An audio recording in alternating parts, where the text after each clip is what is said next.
मुस्कुराहट के साथ अपने दिन की शुरुआत करें। अपने लक्ष्य को प्राप्त करने का फिर से प्रयास करें। कितना भी कठिन हो, लक्ष्य प्राप्त होगा अवश्य ही, बस स्वयं पर विश्वास करें। सुप्रभातम, स्वागत है आपका इस विशेष कार्यक्रम में। मैं हूं किरण भारद्वाज।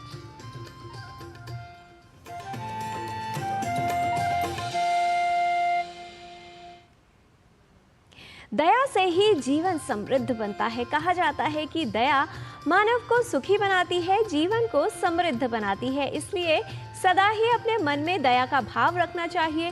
कठिन समय में धैर्य रखना और अच्छे समय में दया बनाए रखना जीवन को संपूर्ण बनाता है। समय का ज्ञान लेते हैं। आइए इसके लिए देख लेते हैं आज का पंचांग और जान लेते हैं क्या है आज की तिथि, वार और नक्षत्र। आज का पंचांग युगाब्द 5126, विक्रम संवत 2081, शक संवत 1947, उत्तरायण, चैत्र मास, कृष्ण पक्ष, चतुर्दशी तिथि, शुक्रवार, पूर्व भाद्रपद नक्षत्र। आज का दिन सभी के लिए मंगलमय हो। सोच में दयालुता हमारे जीवन को बेहतर बनाती है और व्यवहार में दयालुता जो है वो जीवन को समृद्ध बनाती है। इसीलिए कहा जाता है कि दया का भाव जीवन में रखना अति आवश्यक है, क्योंकि परोपकार करने वाला मनुष्य सदा ही कष्टों को पार पा जाता है। यदि जीवन में कष्ट आते हैं तो उसके जीवन में संतुलन और संयम बना रहता है। इसीलिए आवश्यक है कि अपने विचारों को सकारात्मक बनाया जाए, अपने सोच में, व्यवहार में और अपने हृदय में दया का भाव रखा जाए। परोपकरणं येषां जागर्ति हृदये सदा नश्यन्ति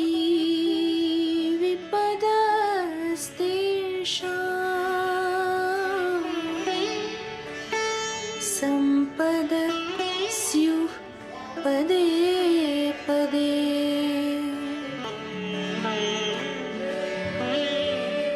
जिन लोगों का हृदय दूसरों का भला करने की इच्छा से परिपूर्ण होता है, वे कष्टों विपदाओं से दूर रहते हुए सर्वदा प्रसन्नता व संपत्ति से अन्वित रहते हैं। Those whose hearts are filled with the desire to do good to others are always seeking happiness and wealth while staying away from troubles and calamities.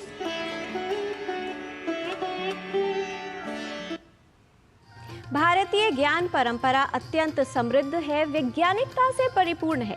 आज इस प्रभाग में बात कर लेते हैं नववर्ष की। भारतीय नववर्ष या नव संवत्सर, इसकी क्या विशेषता है, क्या वैज्ञानिकता है, ये बता रहे हैं हमारे संवाददाता नारायण दत्त मिश्र अपने इस संवाद के माध्यम से।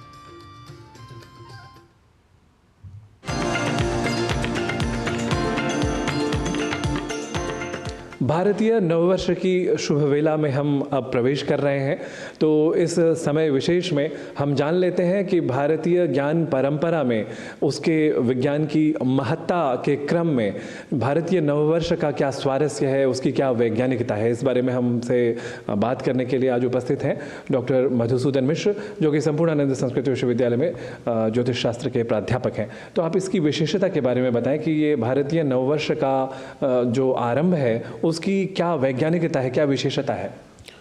देखिए, वर्ष का मूलतः संबंध मानव के व्यवहार से है और भारतीय नववर्ष में मानव के व्यवहार का संबंध जिससे स्थापित किया गया है वो है हमारे प्रकृति के दो आधारभूत तत्व सूर्य और चंद्रमा। तो भारतीय नववर्ष का वैशिष्ट्य यह है कि जब सूर्य अपने भ्रमण चक्र में राशि में प्रारंभ करता है, भ्रमण का प्रारंभ, सूर्य भी अपने घर में जब प्रवेश कर रहा है उस समय हम अपने वर्ष को प्रवेश मानते हैं। अर्थात मेष राशि से लेकर के जब सूर्य का भ्रमण चक्र प्रारंभ होता है तो वो हमारा सौर वर्ष प्रारंभ है। और सूर्य का जिस प्रकार मन और आत्मा का संबंध है, ठीक उसी प्रकार सूर्य और चंद्रमा के संबंध से उस सौर वर्ष में 12 मास का क्रम प्रारब्ध होता है। तो चैत्र मास और सौर वर्ष इन दोनों का एक साथ प्रवृत्ति को हमारे यहाँ वर्ष की संज्ञा दी गई है। और आचार्य भास्कर ने इसको कहा कि लंका नगरयाम उदयाच्च भानुर, सृष्टि के प्रथम दिवस को भी चैत्र शुक्ल प्रतिपदा से ही इंगित शास्त्रों में किया गया, और ये वर्तमान काल गणना की परंपरा से भी सिद्ध है। तो ये अत्यंत वैज्ञानिक और सौर चांद्र दोनों पद्धतियों का समन्वय करते हुए चल रही है। और कई प्रकार की पद्धतियां इसमें हैं, वैक्रमाब्द भी है, शकाब्द भी है, हिजरी सन है, फसली सन है। लेकिन प्रत्येक राजा जिसके समय में ऋण की स्थिति शून्य हो गई हो राज्य में, वही राजा इन शकों को प्रारंभ करने का अधिकार रखता था। तो शक और विक्रम माने वैक्रमाब्द शक और शालिवाहन शक की अत्यंत प्रसिद्धि है। इसमें कारण ये भी रहा कि बहुत दूर तक साम्राज्य उनका रहा, गोदावरी नदी के तट तक उनका साम्राज्य रहा। तो दोनों तरफ उत्तर दक्षिण दोनों समवायों में इसका व्यवहार रहा। और विशेष वैज्ञानिक रूप से हम देखें तो हमारे धर्मशास्त्रों में एक वर्ष की गणना या वत्सर की गणना या वत्स शब्द का जहाँ जहाँ प्रयोग आया है, वहाँ पर एक वर्ष का संकेत सूर्य और चंद्रमा के समन्वय से किया गया है। जैसे हम कहते हैं कि एक वर्ष तक एक वत्सर, वत्स और शिष्य की कल्पना जो है वो एक वर्ष तक शिष्य को गुरु अपने पास रखे, उसके बाद रहस्य विद्याओं को दे। इसी से उसको वत्स की संज्ञा दी गई है, उसी से उसको वत्सर कहा गया है। तो रहस्य विद्याओं को देने के लिए एक वर्ष का अध्ययन करने के लिए इसको वत्स या अब्द कहा गया। और ये परंपरा, सबसे अच्छी बात यह है कि ये जो वर्ष है चैत्र शुक्ल प्रतिपदा का, जहाँ से प्रारंभ हम कर रहे हैं, वो चांद्र मास का क्रम प्रारंभ है और वर्ष में सौर वर्ष का क्रम प्रारंभ है। तो ये अनूठा संगम भारतीय कालमान की परंपरा का, भारतीय वर्ष परंपरा का बहुत ही महत्वपूर्ण पक्ष है और ये पूरे विश्व में आज अनुकरणीय है। जी, तो भारतीय ज्ञान परंपरा के वैशिष्ट्य को समझते हुए, समझाते हुए हमने यह जाना कि भारतीय नववर्ष का क्या वैशिष्ट्य है, उसकी क्या वैज्ञानिकता है। मैं कैमरा पर्सन ललित के साथ नारायण दत्त मिश्र, डीडी न्यूज़।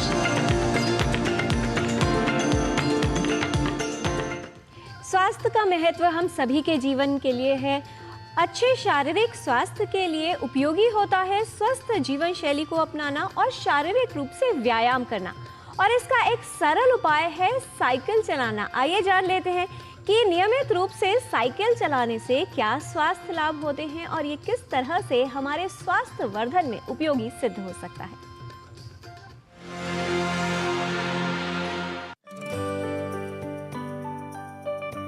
स्वस्थ रहने के लिए शारीरिक रूप से सक्रिय रहना आवश्यक है।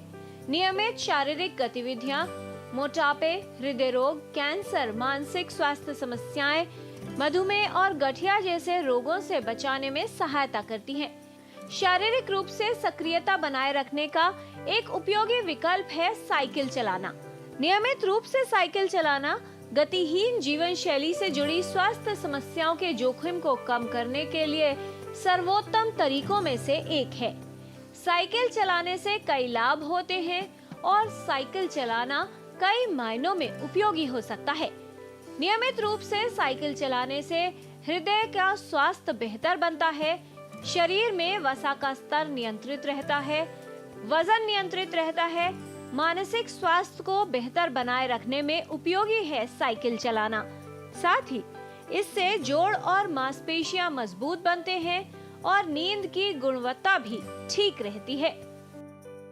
साइकिलिंग बहुत अच्छा एक विकल्प है। साइकिलिंग जो है आपके लोअर लिम्ब के जोड़ों के लिए बहुत अच्छा है, आपका खास तौर से नीज़ के लिए, हिप्स के लिए। It is a very good exercise. इसमें इंक्लूडिंग आपके जो बाकी जो हिस्से हैं बॉडी के, वो भी एक्सरसाइज होती है उनकी, हाथ वगैरह, क्योंकि आपको ग्रिप अच्छी रखनी पड़ती है। साइकिल चलाना प्रभावशाली, सस्ता और पर्यावरण को साफ रखने का एक प्रभावशाली तरीका है। साइकिल चलाना मुख्य रूप से एक एरोबिक गतिविधि है, अर्थात इससे हृदय की मांसपेशियां, रक्त वाहिकाएं और फेफड़ों का भी व्यायाम होता है। नियमित रूप से साइकिल चलाने से गहरी श्वास लेने की आवश्यकता होती है, पसीना आता है और शरीर का तापमान बढ़ता है, जिससे व्यक्ति का समग्र स्वास्थ्य का स्तर बेहतर बनता है। प्रॉब्लम आती है जिन लोगों को थोड़ा लो बैक एक है, तो जो लो बैक एक है उन पेशेंट्स को कभी साइकिलिंग करने से पेन बढ़ सकता है। तो अगर आपका साइकिलिंग करने से पेन बढ़े तो फिर आपको, अगर लो बैक एक है तो और आप साइकिलिंग नहीं कर पा रहे हैं तो फिर हम लोग एडवाइस करते हैं इन दैट केस आप साइकिल ना करें। यदि काम के लिए किसी निकट के स्थान पर जाना हो तब भी साइकिल का प्रयोग किया जा सकता है।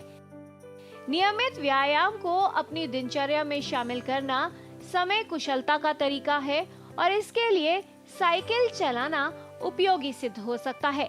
साइकिल चलाना हमारे वजन को नियंत्रित रखता है। यदि व्यक्ति का वजन अधिक है तो वजन घटाने में भी ये उपयोगी सिद्ध हो सकता है। साइकिल चलाने से चयापचय की दर बढ़ती है, मांसपेशियों का निर्माण होता है और शरीर से चर्बी यानी वसा की मात्रा कम होती है। कोई भी चीज़ आप करते हो आपको उतनी करनी चाहिए जो आप लंबे समय तक कर सकते हैं। ऐसा नहीं कि आप एक दिन तो आपने 4 घंटे की, उसके बाद आपने 4 महीने तक साइकिलिंग बिल्कुल बंद कर दी, तो इसका कोई फ़ायदा नहीं मिलने वाला है। आपको जो करना है वो रेगुलर डेली बेसिस पे, अगर डेली नहीं कर सकते हैं तो कम से कम हफ्ते में 5 दिन या 4 दिन तो मिनिमम करें, तब तो उस एक्टिविटी का फ़ायदा है। तो साइकिलिंग में डिपेंड करता आप टाइम कितना निकाल सकते हैं। अगर आप टाइम निकाल सकते हैं तो आई विल एडवाइस कि अराउंड 45 मिनट्स टू 1 आवर समय अगर आप निकाल सकते हैं तो दिस इज़ वेरी गुड, और हफ्ते में 4-5 दिन ज़रूर करें।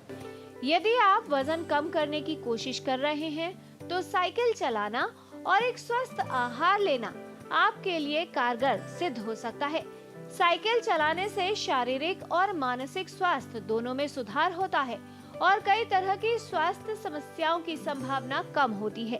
इसलिए यदि आप निष्क्रिय जीवन शैली जी रहे हैं तो ऐसे में आप व्यायाम के लिए साइकिल चलाने को अपने दिनचर्या में शामिल कर सकते हैं। साइकिल चलाना वजन को कम रखने और बेहतर स्वास्थ्य बनाए रखने का एक उपयोगी विकल्प है। अपनी दिनचर्या में साइकिल चलाने के लिए कुछ समय निकालें जिससे आपका स्वास्थ्य बेहतर बने। किरण भारद्वाज, डीडी न्यूज।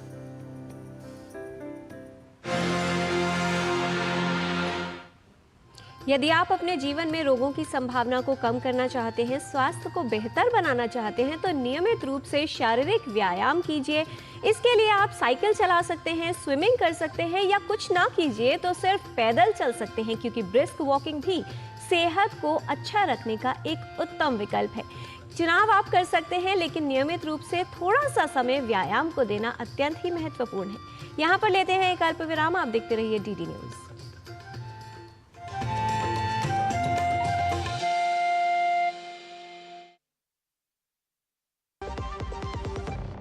एक ऐसा तबका जो रिटायरमेंट के बारे में आज भी बिल्कुल नहीं सोचता वो है औरतें। औरतें कमा के भी वल्नरेबल हैं। सो एनपीएस एक इक्वालिटी ला रहा है। हम सब एक बराबर प्लेटफॉर्म पे हैं। अपने बेहतर कल को सुनिश्चित करने के लिए एनपीएस जरूरी है।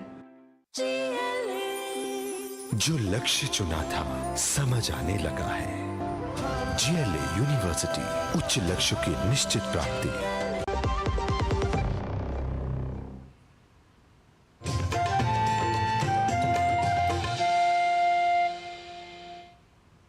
ब्रेक के बाद आपका स्वागत है।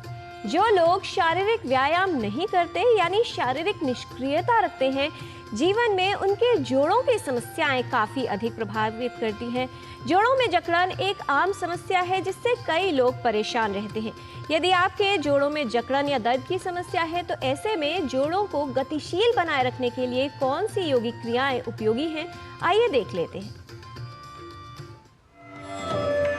अगर हम बात करें कोई ऐसा अभ्यास जो पूरे शरीर की जॉइंट्स की स्टिफनेस को, शरीर की स्टिफनेस को, शरीर की लेजीनेस, लेथार्जिकनेस को, शरीर की अकड़ाहट को इंस्टेंटली दूर कर सकता है, तो वो है कटी चक्र का अभ्यास। बहुत सुंदर अभ्यास है और आप देखेंगे कि सारा शरीर ओपन अप हो जाता है और पूरे शरीर में ऊर्जा का संचार होता है। कैसे करना है उसको एक बार समझ लीजिए। इसके लिए हम अपने कमर के बल लेट जाते हैं और सबसे पहले जो हम करेंगे वो है स्ट्रेचिंग।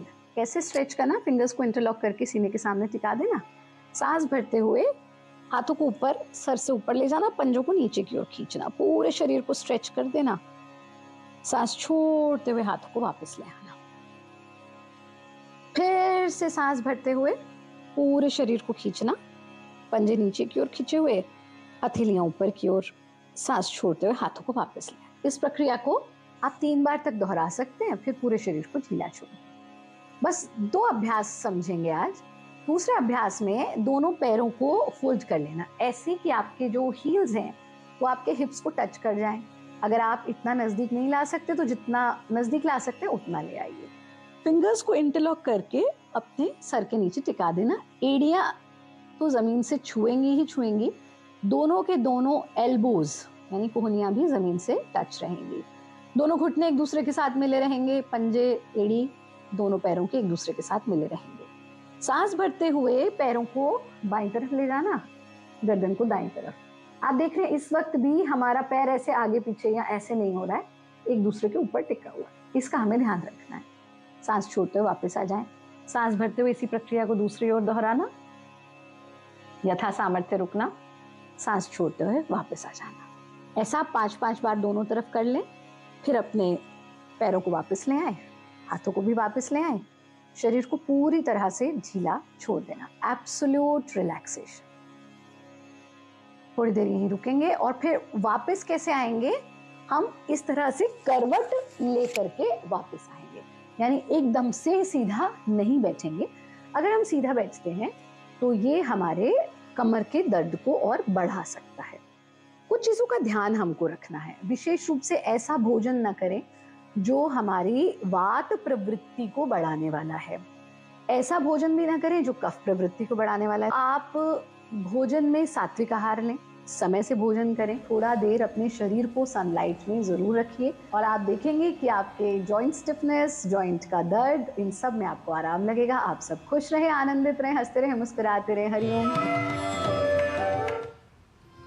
जिस प्रकार सूर्य की ऊर्जा हमारे शरीर में अत्यंत ऊर्जा का संचार करती है, इसलिए कहा जाता है कि धूप में कुछ देर अवश्य बैठना चाहिए। ठीक उसी प्रकार से ज्ञान हमारे जीवन में ऊर्जा का संचार करता है। इसलिए यदि आप अपने जीवन को नव ऊर्जा से भरना चाहते हैं तो जीवन में कुछ न कुछ नया सीखते रहना चाहिए और उसका अभ्यास करते रहना चाहिए, क्योंकि अभ्यास से ही उसमें निपुणता आती है, कला में कुशलता आती है। संस्कृत का अभ्यास करने के लिए आइए चलते हैं संस्कृत पाठशाला में हमारे सहयोगी गवीश द्विवेदी के साथ।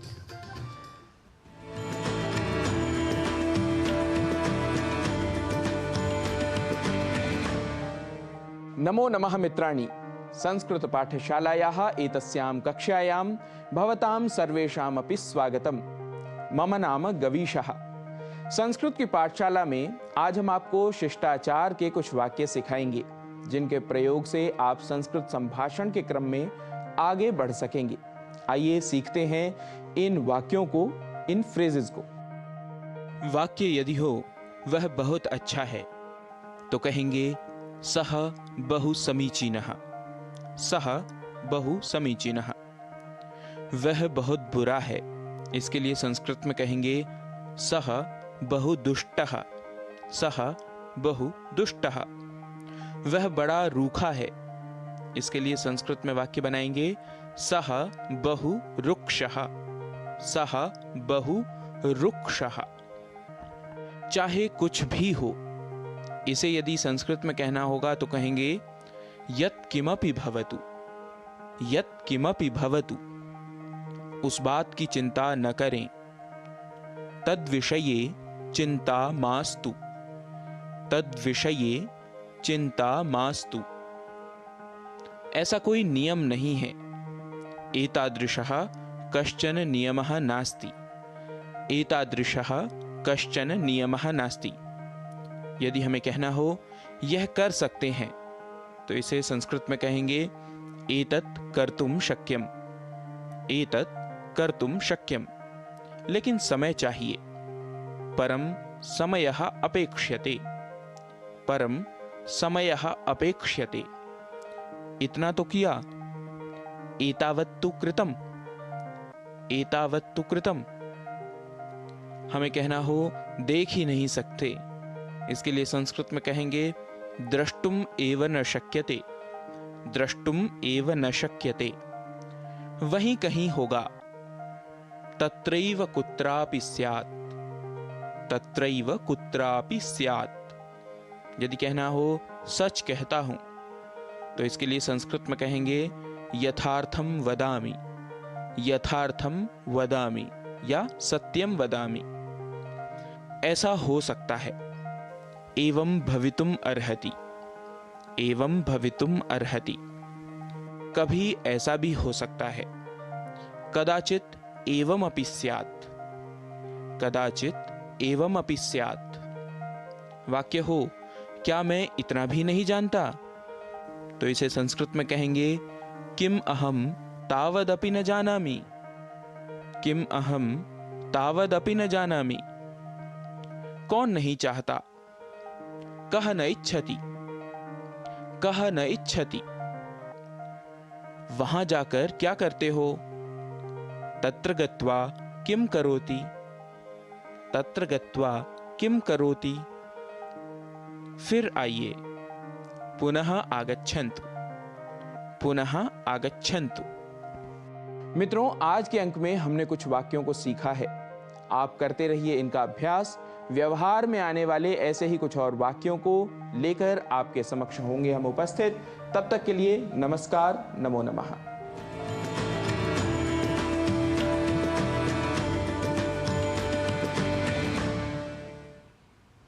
अक्सर हम लोग अपने जीवन में भाग दौड़ भरी जिंदगी में व्यस्त रहते हैं, चाहे कार्य करते हैं, दफ्तर जाते हैं या फिर अपना कोई और काम संभालते हैं। लेकिन सेवानिवृत्ति के बाद क्या किया जाए, ये बहुत से लोगों को चिंता में डाल देता है, क्योंकि उन्हें समझ नहीं आता कि अब उन्हें आगे जीवन में करना क्या है। सेवानिवृत्ति या रिटायरमेंट के बाद अगर उसी साहस से, उसी ऊर्जा से, उसी भाव से काम किया जाए तो जीवन सरल हो जाता है और व्यक्ति व्यस्त रहता है। आइए आपको मिलवाते हैं एक ऐसी ही शख्सियत से जो लोगों की सेवा के लिए कार्य कर रही हैं और उनको सहयोग दे रही हैं।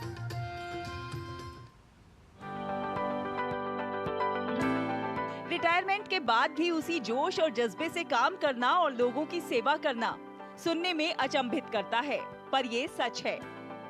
लक्षद्वीप के कवरत्ती द्वीप पर नर्स के रूप में काम करने वाली के हिंडुम्बी का काम कुछ ऐसा ही है जो लोगों को प्रेरित करता है। हैरानी की बात तो ये है कि वो 18 वर्ष पहले सरकारी नौकरी से रिटायर हो चुकी हैं, लेकिन आज भी उसी करुणा और स्नेह के साथ लोगों की सेवा में जुटी हुई हैं, जैसे वो पहले करती थीं।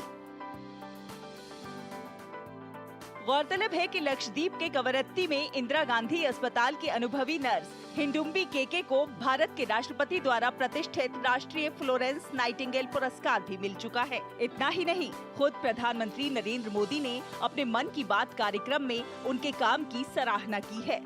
सामान्य नर्सिंग और मिडवाइफरी में अपना प्रशिक्षण शुरू करने के लिए वो 1968 में कोझिकोड मेडिकल कॉलेज में शामिल हुई और अपनी पढ़ाई पूरी करने के बाद उन्हें कवरत्ती अस्पताल में नौकरी मिल गई। I am very much thankful to our Prime Minister Narendra Modi ji on behalf of all the medical community of Lakshadweep. We sincerely thank you and we will continue our service to the community. We will take your words as the motivation and we will continue our service to the society. वो लक्षद्वीप की पहली nurse थी जो यहाँ staff nurse के रूप में सेवा में शामिल हुई। जब वो शामिल हुई तो कवरत्ती में 2 अन्य नर्सें केरल से थी। हिंडुम्बी ने सेवा भाव से अपना पेशा अपनाया और पूरी सर्विस उसी भाव से लोगों की सेवा में जुटी रही। रिटायरमेंट के बाद भी उनके जज्बे में कोई कमी नहीं आई। वो आज भी उसी भाव से लोगों की सेवा कर रही हैं। नर्सिंग पेशे के प्रति के हिंडुम्बी का अटूट समर्पण और निस्वार्थ योगदान प्रेरणादायी है। लक्षद्वीप से ब्यूरो रिपोर्ट, डीडी न्यूज। कहा जाता है कि अपने जीवन में कुछ न कुछ अच्छा कार्य अवश्य करते रहना चाहिए, क्योंकि दान से बेहतर कोई धर्म नहीं और सेवा से उत्तम कोई कर्म नहीं। इसीलिए मन में दया का भाव रखना आवश्यक है और साथ ही अपने मन को पवित्र रखना, क्योंकि जिसका मन पवित्र है वही अपना सच्चा मित्र है। इसीलिए कहा जाता है कि जीवन में यदि आपके पास समय है और आप इस लायक बन गए हैं तो कुछ ना कुछ दूसरों का सहयोग कीजिए, उनके लिए उपयोगी कीजिए। जिस प्रकार यदि पंछी घोंसले में ना हो तो घोंसला अधूरा सा लगता है। ठीक उसी प्रकार यदि दया का भाव मन में ना हो तो स्वर्ण का हृदय भी कुछ सस्ता सा लगता है। इसलिए अपने मन में दया का भाव रखिए और अपने जीवन में सदा ही विचारों को उत्तम बनाने का प्रयत्न करते रहिए, क्योंकि जिस प्रकार आपके विचार होते हैं ठीक वैसे ही आपके कर्म बनते हैं।